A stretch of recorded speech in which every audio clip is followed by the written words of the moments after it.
Red velvet cake, এই কেকটা দেখলেই একটা ভালোবাসা ফিল হয়, তাই না বলেন? এই যে কেকটা দেখতে টুকটুকে লাল রঙের, আর এই কেকটা খেতে যে কতটা মজা, আর আপনাদের প্রিয়জনদের স্পেশাল দিনে এই কেকটা দিয়ে আপনারা কিন্তু খুব সহজেই তাকে সারপ্রাইজ করতে পারেন। আর অবশ্যই সেটা আপনারা বিভিন্ন কাস্টমাইজ করে নিতে পারবেন। আর রেড ভেলভেট কেকটা কিন্তু রেড ভেলভেটের যে ডিজাইন হয় বিভিন্ন মানে রেড ভেলভেট ক্রাম দিয়ে, সেটা দিয়ে কিন্তু সুন্দর লাগে। তাই আমি কেকটাকে স্লাইস করে নিচ্ছি। আর রেড ভেলভেট কেকটা কিন্তু স্পঞ্জি হবে না, এটা একটু ভেলভেটি টাইপের হবে। আর অবশ্যই red velvet cake cream cheese frosting দিয়ে খেতে বেশি মজা লাগে। আর অনেকে হুইপ ক্রিম দিয়ে নেয়, যেহেতু আজকের কেকটা ছিল হুইপ ক্রিমের ফ্রস্টিংয়ের, কাস্টমার হুইপ ক্রিম দিয়ে চেয়েছিল, তো আমি প্রতিটা লেয়ারে ক্রিম দিয়ে নিয়েছি।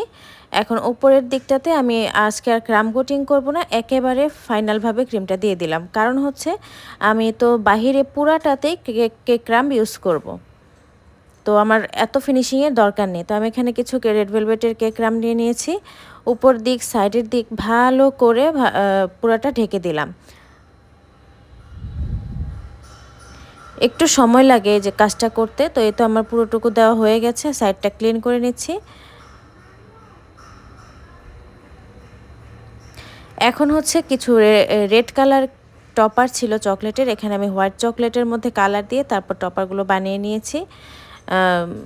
এই টপারগুলো বানাতেও কিন্তু একটু কষ্ট হয়, কারণ রেড কালারটা সহজে আসতে চায় না, আর হোয়াইট চকলেট এত বেশি সহজে গলতে চায় না, একটু কষ্ট করে গলাতে হয়।